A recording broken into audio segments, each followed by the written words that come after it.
तो किसी भी प्लेयर के पास जो है दोनों ऑप्शंस होते हैं, या तो एजुकेशन में भी आगे जा सकता है खेलते खेलते, या पढ़ते पढ़ते फुटबॉल में आगे जा सकता है। तो आपने यहाँ पर देखा कि मिटोमा को जब वो अंडर 18 एज पे थे तो उनको ये फील हुआ कि मैं प्रोफेशनल फुटबॉलर नहीं बन सकता, तो यूनिवर्सिटी में गए।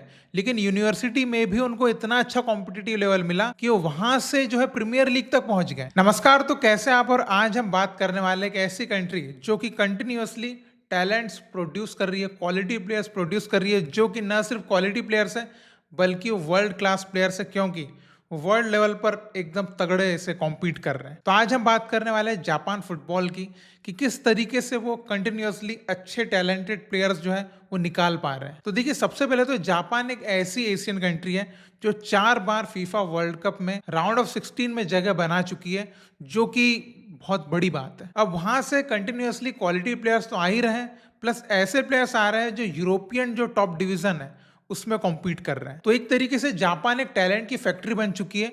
और अगर हम टॉप 4 लीग्स की बात करें दुनिया की, तो उसमें प्रीमियर लीग में एंडो जो लिवरपूल के लिए खेलते हैं, तोमियासु जो कि आर्सेनल में खेलते हैं, मिटोमा जो कि ब्राइटन में खेलते हैं, और वहीं पर ला लीगा की बात की जाए तो कुबो जो कि रियल सोसिडाड में खेलते हैं, और ऐसे बुंडेस लीगा और सीरिया में भी उनके प्लेयर्स जो है खेल रहे हैं। इसके अलावा अदर टॉप यूरोपियन डिवीजन की बात करें या other Asian top division leagues की बात करें, वहां पर भी आपको जापानीज प्लेयर जो है खेलते हुए दिख जाएंगे। तो आज की डेट में जापान के पास एक डीप पूल ऑफ टैलेंट है, जिससे आप ये देख सकते हैं कि जापान की जो फुटबॉल है वो एक अपना लेवल सेट कर चुकी है और उससे नीचे भी नहीं आ रही और केवल ऊपर ग्रो कर रही है। अब मैं आपको एक शॉकिंग बात बताऊंगा कि जापान के जो प्लेयर्स है यूसीएल में खेल रहे हैं, यूरोपा लीग में खेल रहे हैं, लेकिन इसके बावजूद भी वहां पर जो नेशनल टीम बनती है उसमें उनकी रेगुलर जो पोजीशन है वो गारंटीड नहीं है। मतलब वहां एक ही पोजीशन पे 3-3 क्वालिटी प्लेयर्स हैं, तो इतना ज्यादा कॉम्पिटिटिव वहां पे सिचुएशन बन जाती है भाई एक पोजीशन पे आने के लिए। तो आज हम इस वीडियो में यही जानेंगे कि जापान फुटबॉल जो है कैसे लगातार इतने टैलेंटेड प्लेयर्स जो है वो ग्रो कर पा रहे हैं। तो जापान फुटबॉल में 3 बार जो है ऐसे मौके आते हैं जहां पर किसी भी प्लेयर को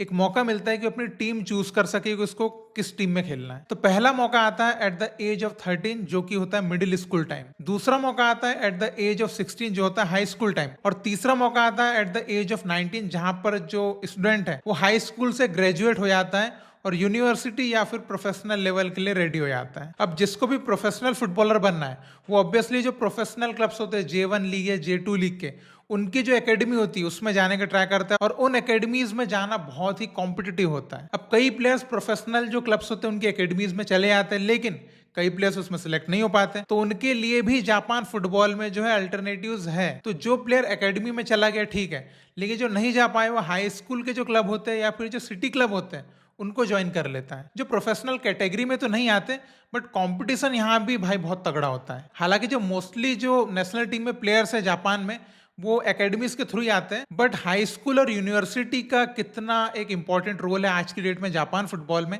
ये मैं आपको आगे बताऊंगा। तो जापान में फुटबॉल का स्ट्रक्चर इतना अच्छा है कि अगर आप किसी प्रोफेशनल एकेडमी में नहीं भी है तो भी आप सेम सिस्टम में कॉम्पीट कर सकते हैं, सेम लेवल पे कॉम्पीट कर सकते हैं, जो कि काफी हैरानी वाली बात है। बट इसीलिए जापान की फुटबॉल जो है इस लेवल पे चल रही है। तो चलिए हम इसके ऊपर वन बाय वन बात करते हैं कि किस तरीके से जापान फुटबॉल एक ऐसा स्ट्रक्चर डेवलप कर चुका है जहां पर जो है प्रोफेशनल हो या एमेचर हो सबको कॉम्पिटिटिव फुटबॉल खेलने को मिल पाता है। तो सबसे पहले हम बात करेंगे स्कूल फुटबॉल की, जो कि अगर मैं कहूं तो दुनिया का सबसे अच्छा स्कूल लेवल फुटबॉल जापान का है। अब इसके बारे में आपको आगे बताता हूं। तो देखिए, सबसे पहले तो जापान में जो मिडिल स्कूल और हाई स्कूल है, इनमें कई स्कूल्स ऐसे हैं जो अपना खुद का क्लब भी चलाते हैं, जो कि हाई स्कूल क्लब टूर्नामेंट जो होता है उसमें पार्टिसिपेट करते हैं। अभी जो high school club level tournament है ये जापान में पिछले 100 साल से भी ज्यादा टाइम से हो रहा है। तो आप इससे समझ सकते हैं कि कब से इस टाइप का टूर्नामेंट उनके पास है। अब ये जो high school club level tournament होता है, इसमें अगर कोई प्लेयर अच्छा परफॉर्म करता है तो क्विकली जो है प्रोफेशनल एकेडमीज में एंट्री हो जाती है। और ये टूर्नामेंट जापान में इतना पॉपुलर है कि एक तो टीवी पे आता है और दूसरा इसके जो फाइनल्स होते हैं उसमें 50,000 या उससे ज्यादा की ऑडियंस इसको देखने आती है। और सारे जो टॉप क्लब्स हैं उनके स्काउट्स जो है इस टूर्नामेंट में प्लेयर्स के ऊपर अपनी नजरें रखते हैं और यहाँ से डायरेक्टली उनको अपनी एकेडमीज में साइन करते हैं। देन दूसरी बात हम करेंगे सिटी क्लब्स की। अब ये जो क्लब्स है ना तो ये कोई स्कूल के क्लब है और ना ही ये कोई प्रोफेशनल एकेडमी है, ये बस एक अल्टरनेटिव है। जो प्लेयर ना तो हाई स्कूल क्लब में जा पाया और ना ही कोई प्रोफेशनल एकेडमी में जा पाया तो वो जो है ये सिटी क्लब्स को ज्वाइन कर लेता है। और ये सिटी क्लब्स भी इतने अच्छे होते हैं कि कई बार ये जो प्रोफेशनल एकेडमीज होती है उनको हरा देते हैं। देन तीसरे नंबर पर आता है फाइनल यूनिवर्सिटी फुटबॉल। तो अगर मैं ये कहूँ कि जापान का जो यूनिवर्सिटी फुटबॉल है ये एक बहुत बड़ा टैलेंट हब है, क्योंकि यूनिवर्सिटी में रहकर आप यूनिवर्सिटी की फुटबॉल टूर्नामेंट तो खेलेंगे, लेकिन इसके अलावा आप जापान का जो एम्परर्स कप है, जो कि एक कॉम्पिटिटिव कप होता है जिसमें प्रोफेशनल टीम्स भी और अदर टीम्स भी पार्टिसिपेट करती है, तो इसमें खेलकर आप यूनिवर्सिटी में रहकर प्रोफेशनल टीम्स के अगेंस्ट या उनके साथ खेल पाते हैं। तो इस तरीके से जापान फुटबॉल जो है वो अपने प्लेयर्स को एक डाइवर्स करियर पाथ दे रहा है, एजुकेशन भी प्लस फुटबॉल भी। तो किसी भी प्लेयर के पास जो है दोनों ऑप्शंस होते हैं, या तो एजुकेशन में भी आगे जा सकता है खेलते खेलते, या पढ़ते पढ़ते फुटबॉल में आगे जा सकता है। अब मैं आपको कुछ एग्जांपल्स बताता हूं जिससे आपको एक सबूत भी मिले कि कई ऐसे जापान में प्लेयर्स थे जो हाई स्कूल के बाद प्रोफेशनल क्लब्स में कॉन्ट्रैक्ट जो है साइन नहीं कर पाए,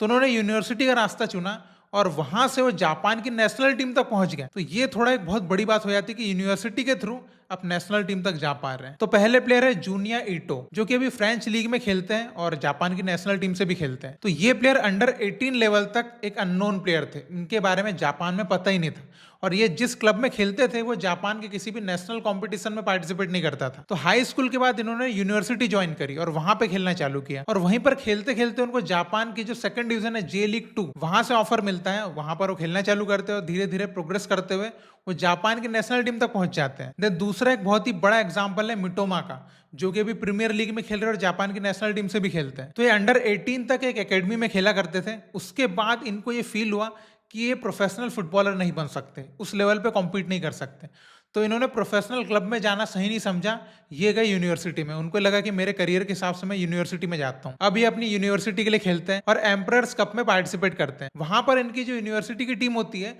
वो J1 लीग, जो जापान का टॉप डिवीजन लीग है, उसके क्लब को बीट कर देते हैं। तो उस यूनिवर्सिटी टीम की स्ट्रेंथ को देखते हुए बाद में मोर देन 10 प्लेयर्स को प्रोफेशनल कॉन्ट्रैक्ट ऑफर हुआ था। तो आपने यहाँ पर देखा कि मिटोमा को जब वो अंडर 18 एज पे थे तो उनको ये फील हुआ कि मैं प्रोफेशनल फुटबॉलर नहीं बन सकता, तो यूनिवर्सिटी में गए।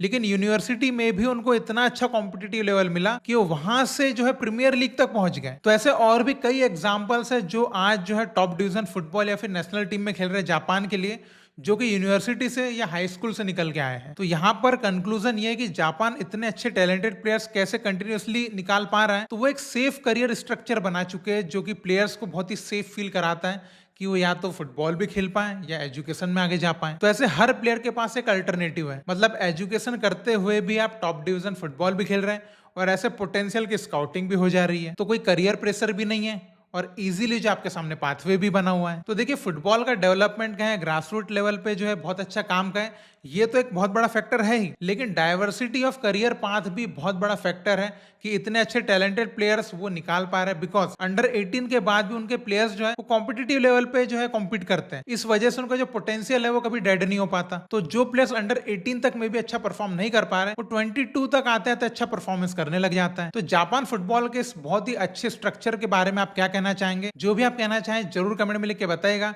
और इसी तरीके की डिटेल्ड वीडियो के साथ हम आगे भी मिलते रहेंगे। जय हिंद।